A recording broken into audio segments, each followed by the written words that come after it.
Mas está falando algo muito sério aqui. O homem parece que é mais orgulhoso. Então, olha, em primeiro lugar, reconheça diante de Deus. Em segundo lugar, reconheça diante do seu cônjuge. Ok?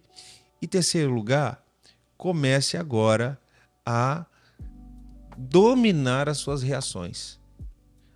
Você se autoconhecendo, pedindo ajuda para o Espírito Santo, e agora que você confessou para alguém na terra que é o seu cônjuge, pronto. Você já está com a faca e o queijo na mão, você tem o Espírito Santo de Deus em você. É isso. Agora começa a praticar o domínio próprio. Você já sabe que aquele botãozinho lá, se apertar, vai acontecer alguma coisa? Se proteja antes de acontecer.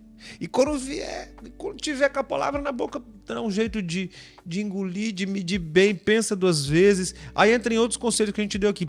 Respira fundo, não faz nada na hora. Tem a ver com outros... do episódio anterior. Isso, né? tem a ver com outros Conselhos episódios. práticos, né?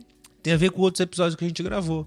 Mas o grande segredo é não faça nada. A gente tem tendência sempre a fazer algo em resposta a um ataque. Então, não faça nada. Para, respira, tal, pronto. Já é um sinal que Deus está trabalhando o seu orgulho, destruindo, né, esse orgulho, diminuindo o seu ego inflado e aumentando a sua humildade. Perfeito, perfeito. E aqui a gente está trazendo que todo ser humano é orgulhoso de nascença, porque isso é parte desse pecado que nasce com a gente. Pecado, aonde exatamente. Cristo vem nos fazer nascer de novo, né? E nesse nascimento, ele nos encoraja, ele nos aconselha, nos ensina ao quê? Negue-se a si mesmo. Então, como eu deixo de ser orgulhoso? É um processo. Então, por isso que a gente está afirmando, todos têm orgulho, mas não quer dizer que esse nível de orgulho tem que destruir o seu casamento. Você vai aprender a negar a si mesmo com esses conselhos que estamos dando e outros bíblicos, né? Perfeito. Deixa eu só abrir esse parênteses aqui, porque é interessante quando a gente fala de pecado, a gente não está tratando aqui de um pecado, o pecado de ser orgulhoso, não. O que a gente está falando é que isso é inerente à raça humana, porque ele está entranhado no pecado original do homem. Aquilo que nos afasta de Deus. Então esse é o conceito, né? É claro que uns vão ter mais, outros menos, mas não é assim algo específico. Faz parte do ser humano caído, né? Da humanidade caída. Mas nós, pelo poder do Espírito Santo, somos uma nova criatura em Cristo Jesus. Amém. Assuma essa sua identidade, negue-se a si mesmo como? Praticando esses conselhos, né? Tendo empatia, pausando para refletir antes de responder. Como o Tiago disse, o melhor a fazer é não faça nada. Esse é o melhor a fazer. Vá orar e tudo mais, né? Tudo que a gente está falando aqui. Muito bom. Agora, o último tópico, Tiago, é simples e fundamental. Simples e fundamental. E isso aqui combate o orgulho. Busque ajuda externa.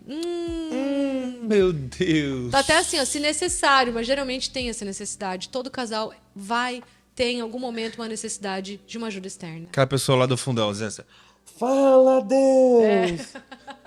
Boa. Porque isso aqui, gente... Por que não procura ajuda? Por que só procura quando o casamento acabou? Ah, pastor, tô vindo aqui para te avisar que não dá mais. É assim que a gente ouve. Por que procura quando acabou? Porque orgulho... Total. Enquanto parece que tem esperança, eu vou fazer na força do meu braço. Enquanto parece que dá um jeito, eu vou falar de novo. Eu vou brigar de novo. Eu vou dizer de novo. Eu vou tentar de novo. Mas é porque você é o bonzão. Você resolve tudo. Você é a incrível, a mulher cheia do Espírito Santo na sua casa. Agora, procurar uma ajuda externa, por que não pode? Tá com vergonha do quê? Vocês são perfeitos? Então, assim, procurar ajuda externa combate o orgulho bonito. Como, Thiago? Vamos dar umas dicas aqui.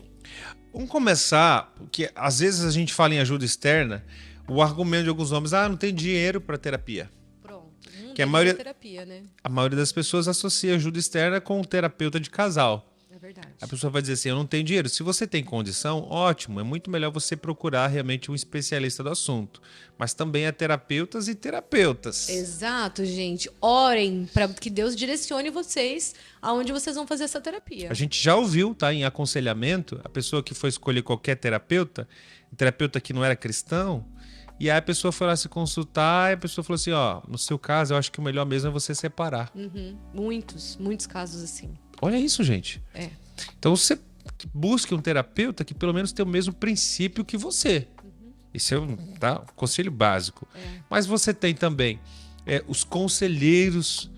Aqui na nossa igreja nós temos conselheiros, pessoas mais experientes da fé. É aquilo que o Novo Testamento chama de os anciãos. São pessoas mais experimentadas, mais bagagem. terceiro lugar, nós temos líderes de casais. Se você está assistindo a gente de outras comunidades, de outras igrejas, outras cidades, procure na sua igreja certamente. Tem pessoas mais experientes na fé, tem líderes de casais, pessoas que vão poder te ajudar, te aconselhar. Quarto lugar, seus discipuladores. Porque se tem um problema que afeta a sua família, seu casamento, a sua aliança, o seu discipulador precisa estar sabendo. Pode ser que ele não tenha o conselho adequado para te dar, mas ele vai no mínimo te ajudar em oração. Exatamente. Pelo menos ele vai te ajudar em oração. E o fato de você se abrir com alguém diminui esse rancor, essa raiva. Porque você meio que se cura também naquele momento. O falar também é uma cura. Falar né? cura. Então, nem que talvez ele não te dê o melhor dos conselhos, mas o fato de você se abrir já combate o seu orgulho. Isso já é um ponto-chave aqui nessa discussão que a gente está trazendo. Então, procure um discipulador. Peraí, ó. Eu te dei 4 opções. Quinta opção. Procure seus pastores. Se você está nos acompanhando, é filho de Deus, pertence a uma igreja, você tem pastores. Pronto. Seus pastores certamente são pessoas mais experimentadas no espírito, podem ter o discernimento que você não está tendo, vão poder te dar o conselho certo. Te dei 5 opções. Mas sabe o que a grande parte das pessoas fazem, Daiane? Elas ignoram essas 5 opções. Sabe para quem que elas vão pedir ajuda? Para a vizinha. Para o que divorciou. Pro amigo que já tá divorciado. Isso, pro amigo que já tá divorciado, que tá vivendo na balada. Meu Deus. Aí tem gente que vai, sabe o quê? Vai pedir ajuda pra mãe, pro pai. Aí a mãe vai dizer assim, eu falei pra você que você não devia ter casado com esse traste. Olha o conselho que ela vai dar.